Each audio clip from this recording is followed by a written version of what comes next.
Hello மக்களே, welcome to RJ Tamil audio novels. நான் தான் உங்கள் ஆர்ஜே. என்னுடைய கதைகளை கேட்டு மகிழ என்னுடைய சேனலை சப்ஸ்கிரைப் செய்து கொள்ளுங்கள். இப்போ வாங்க கதைக்குள்ள போகலாம். கதையின் பெயர் என் தேடல் நீயடா நீயடி. அத்தியாயம் 11. ஸ்ரீ தன் கல்லூரி நேரம் முடிந்ததும் பகுதி நேர வேலைக்கு சென்று தன் முதல் மாத சம்பாத்தியத்தில் வாங்கியதுதான் இந்த இருசக்கர வாகனம். தன் முதல் சம்பாத்தியத்தில் வாங்கியது என்பதால் அதன் மீது அவளுக்கு அலாதி பிரியம். பார்த்து பார்த்து ஒரு கீறல் கூட விழாமல் வைத்து கொண்டவளுக்கு இப்படி கார் மோதி பின்புறம் வண்டி அடிவாங்கியதை பார்த்ததும் தாங்க முடியாமல் கோபம் பெருக்கெடுத்தது.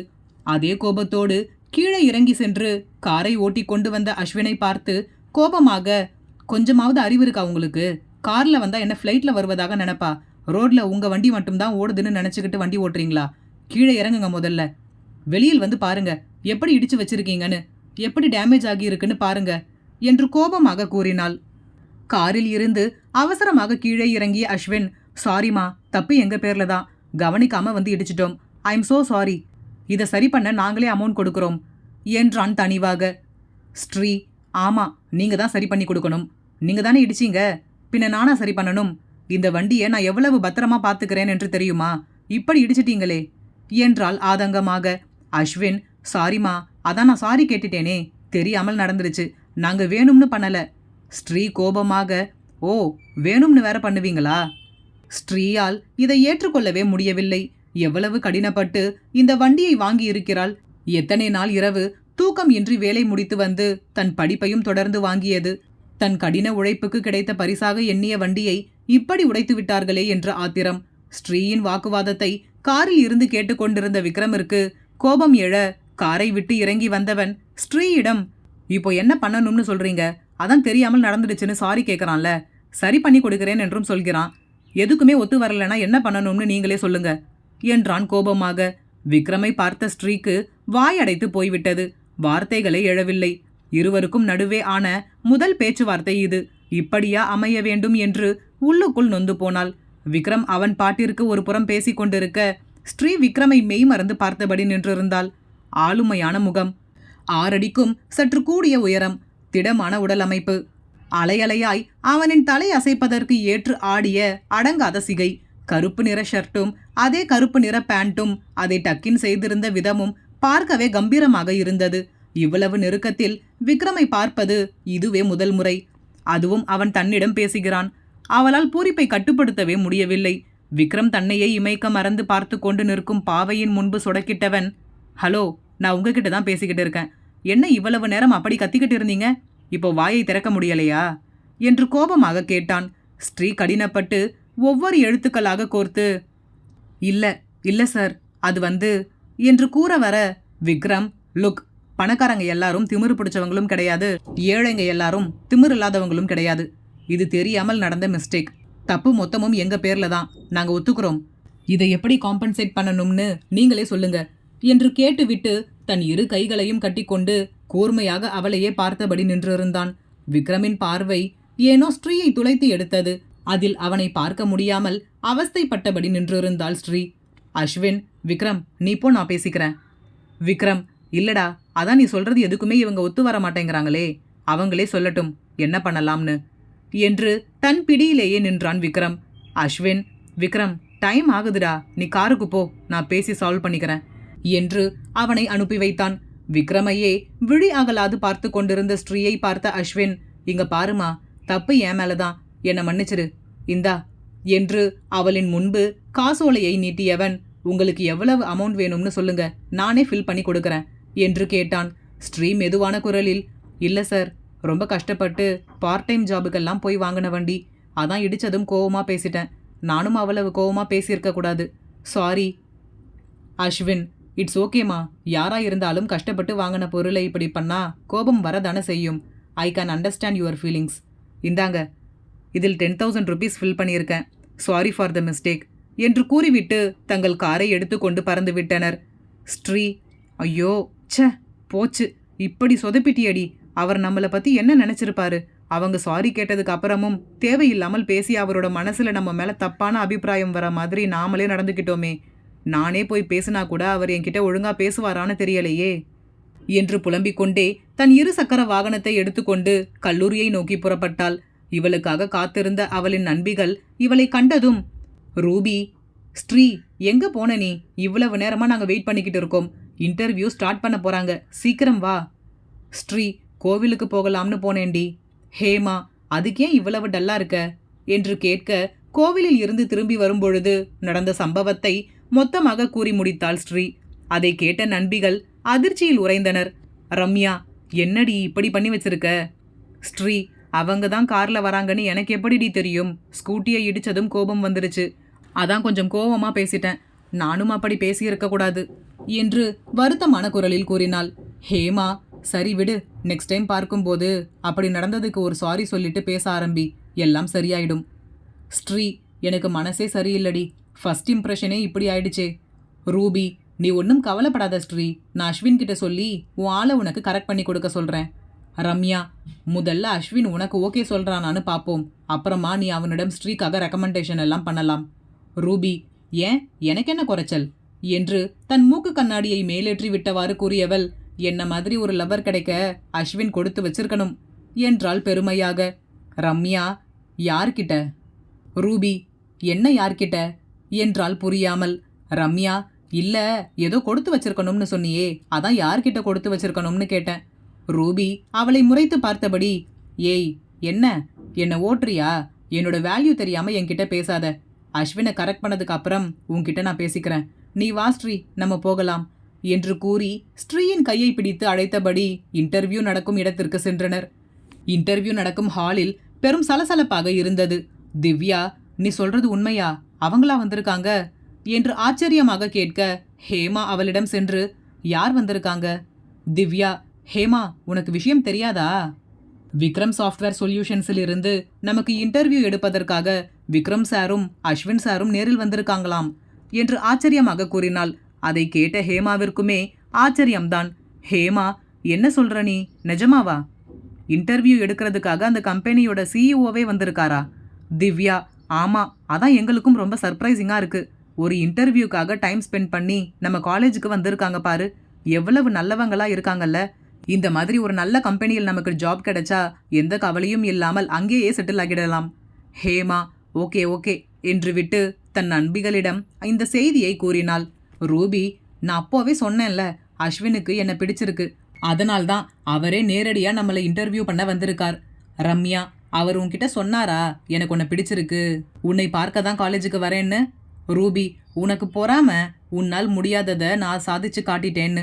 நீ வேணும்னா பாரு, அவர் வாயாலேயே என்னை விரும்புகிறேன் என்று சொல்ல வைக்கிறேன். ஹேமா கூறிய செய்தியை கேட்டதும் ஸ்ரீயின் மனதிற்குள் படபடப்பு தொற்றிக்கொண்டது. சற்று நேரத்திற்கு முன்புதான் அவர்களிடம் சண்டையிட்டு வந்திருக்கிறாள். இப்பொழுது அவர்களே நேரில் இன்டர்வியூ செய்வதற்காக வந்திருக்கிறார்களே, எப்படி தன்னை தேர்வு செய்வார்கள் என்று படபடப்பாக இருந்தது. ஹேமா, என்ன ஆச்சு ஸ்ரீ? ஏன் ஒரு மாதிரி இருக்க? ஸ்ரீ, காலையில் தாண்டி அவங்களோட ப்ராப்ளம் கிரியேட் பண்ணியிருக்கேன். இப்போ இன்டர்வியூவில் என்னை எப்படி அவங்க செலக்ட் பண்ணுவாங்க? கண்டிப்பா என்னை செலக்ட் பண்ண மாட்டாங்க. எனக்கு அந்த கம்பெனியில் ஜாப் கிடைக்காது என்றால் வருத்தமான குரலில். தேடல் தொடரும். கதையின் பெயர் என் தேடல் நீயடா நீயடி. அத்தியாயம் 12. ரம்யா, ஸ்ரீ, கவலைப்படாத, நீ நல்லா பர்ஃபார்ம் பண்ணு. உன்னை ரிஜெக்ட் பண்ணுறதுக்கு அவங்க கிட்ட ரீசனே இருக்காது. அப்புறம் எப்படி உன்னை ரிஜெக்ட் பண்ணுவாங்க? ஸ்ரீ, என்ன பர்ஃபார்ம் பண்ணி என்னடி பண்ணுறது? அந்த கம்பெனியோட ஓனரே அவர்தான்.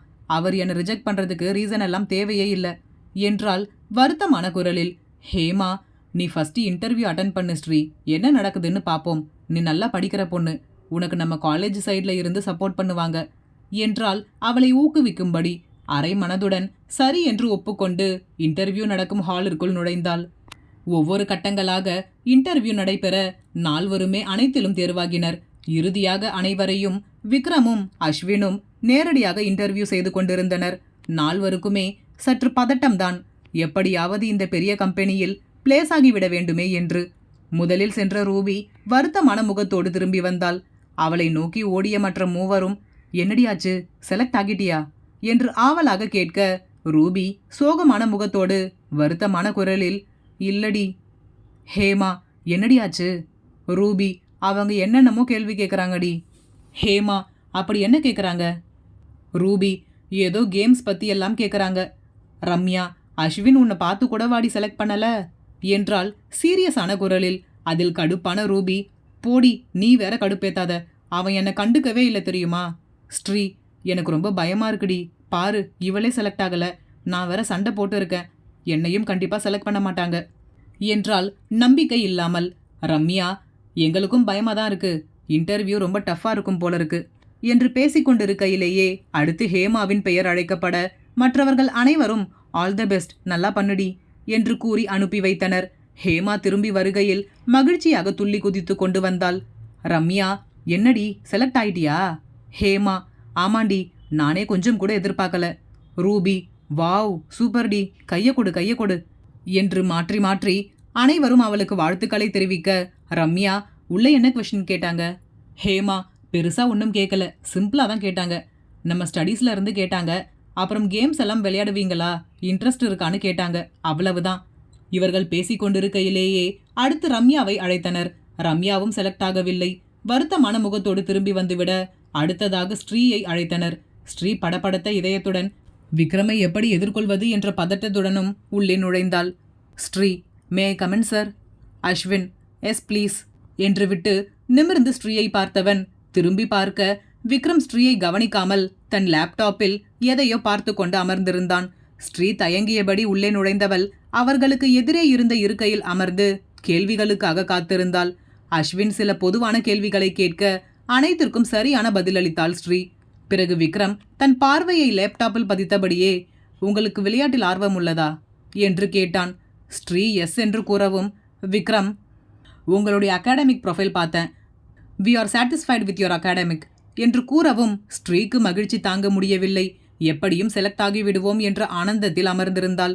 அனைத்தையும் கூறி முடித்துவிட்டு அவளின் முகத்தை நிமிர்ந்து பார்த்த விக்ரமிற்கு முகம் கோபத்தில் சிவந்தது. விக்ரமின் முகத்தில் உண்டாகும் மாற்றத்தை உணர்ந்த ஸ்ரீக்கு மீண்டும் பதட்டம் தொற்றிக்கொள்ள விக்ரம் கோபமாக, how dare you to sit in front of me என்று கத்தினான். அதில் பயந்து தானாக இருக்கையை விட்டு எழுந்து நின்றவள், சாரி சார், தப்பு என் பேர்ல தான், நான் அப்படி பேசியிருந்திருக்க கூடாது என்றாள். விக்ரம் ஏளனமாக, நல்லா பெரிய கார்ல வந்திருக்காங்க, நம்ம சத்தமா பேசினா நிறைய பணம் கிடைக்கும்னு தானே நீ அப்படி பேசின, ஒரு சின்ன அடிக்கு யாரும் இப்படி ஓவரா ரியாக்ட் பண்ண மாட்டாங்க, உன்னோட மோட்டிவ் எங்ககிட்ட இருந்து அதிக பணம் வாங்கணும் என்றது தானே, ஐ நோ.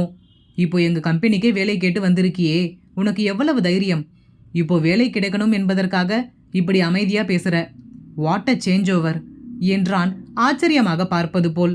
விக்ரமின் பேச்சை கேட்ட ஸ்ரீக்கு கண்ணீர் பெருக்கெடுத்தது. இவ்வளவு கீழ்த்தரமாக தன்னை நினைத்து விட்டானே என்று முயன்று தன் கண்ணீரை வெளியே வரவிடாமல் தடுத்தபடி, நீங்க நினைக்கிற மாதிரி எல்லாம் இல்லை சார், பணத்துக்காக நான் அப்படி பேசல, நான் மிடில் கிளாஸ் தான், கஷ்டப்பட்டு பார்ட் டைம் ஜாபுக்கு போய் தான் அந்த ஸ்கூட்டியையே வாங்கினேன், அதுவும் என்னுடைய ஃபர்ஸ்ட் சேவிங்ஸில் வாங்கினது, இது வரைக்கும் எந்த அடியும் படாமல் பார்த்து பார்த்து வச்சிருந்தேன், இப்போதான் ஃபர்ஸ்ட் டைம் அடிபட்டு இருக்கு, அந்த கோவத்தில் தான் சார் அப்படியெல்லாம் பேசிட்டேன், மற்றபடி உங்ககிட்ட இருந்து பணம் வாங்குவதற்காக எல்லாம் இல்லை என்றால் படபடவென்று. எப்படியாவது விக்ரமிற்கு தன் பக்க நியாயத்தை கூறி தன் மேல் இருக்கும் அபிப்பிராயத்தை மாற்ற வேண்டும் என்று எண்ணினாள். விக்ரம் அவளை ஏற இறங்க பார்த்தவன், உன்ன மாதிரி ஒரு சீட்டருக்கு என் கம்பெனியில் ஜாப் கிடையாது, யூ மே கோ நவ் என்றான் முகத்தில் அடித்தது போல். அதில் ஸ்ரீக்கு மனம் நொந்து போனது. தன் பக்க நியாயத்தை எடுத்துரைத்தும் அவன் புரிந்து கொள்ளவில்லையே என்று கோபமும் எழுந்தது. பதில் எதுவும் கூறாமல் அமைதியாக வெளியேறிவிட்டாள். அஸ்வின் அதுவரை இவர்களின் உரையாடலில் தலையிடாமல் அமைதியாக அமர்ந்திருந்தான். ஏனெனில் இந்த கம்பெனியின் உரிமையாளர் விக்ரம் தானே, அவனே முடிவு எடுக்கட்டும் என்று.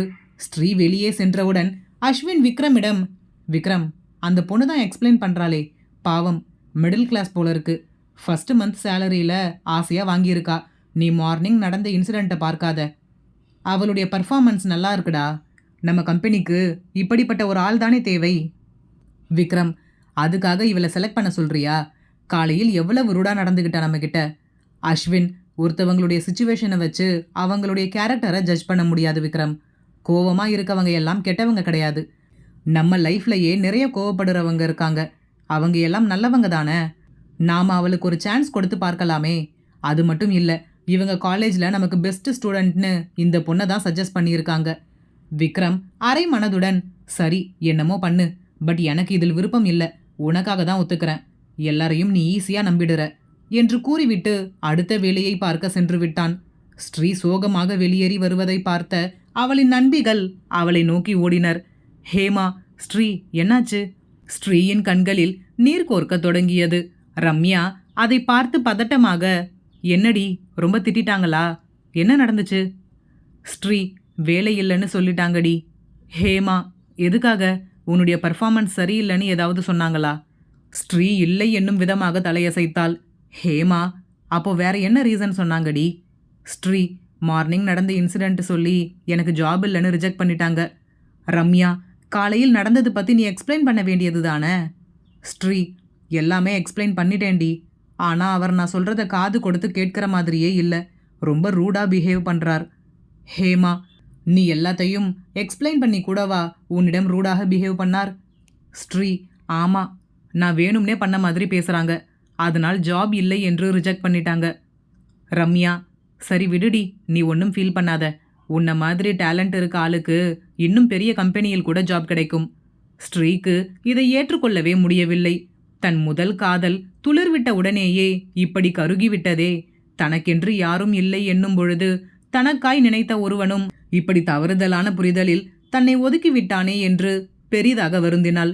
வேலையே தரமாட்டேன் என்று கூறியவன் தன் வாழ்க்கையை என்னுடன் எப்படி பகிர்ந்து கொள்ள ஒப்புக்கொள்வான்? இதிலிருந்தே தெரிந்துவிட்டது தன் காதலுக்கும் அவன் மறுப்புதான் தெரிவிப்பான் என்று பல்வேறு சிந்தனைகள் ஸ்ரீயின் மூளைக்குள் ஓடிக்கொண்டிருந்தது. இவர்களின் உரையாடலை சீரியஸாக கவனித்தபடி கையில் இருந்த ஸ்நாக்ஸை வாய்க்குள் வைத்து கொறித்தபடி, ரூபி, நீ ஒன்றும் கவலைப்படாத ஸ்ரீ. இவங்களுக்கு நம்ம மாதிரி டேலண்ட் இருக்கிறவங்களுடைய வேல்யூ தெரியல. அதனால்தான் இப்படியெல்லாம் நடந்துக்கிறாங்க. நீ விடு, நாம் இதை விட பெரிய கம்பெனியாக பார்த்து ஜாப்க்கு ட்ரை பண்ணலாம், சரியா என்று சமாதானம் செய்தாள். தேடல் தொடரும். இந்த கதை பிடித்திருந்தால் மறக்காமல் லைக் பண்ணிட்டு அப்படியே சப்ஸ்கிரைப் பண்ணிடுங்க ஃப்ரெண்ட்ஸ். மீண்டும் அடுத்த அத்தியாயத்தில் சந்திப்போம். நன்றி.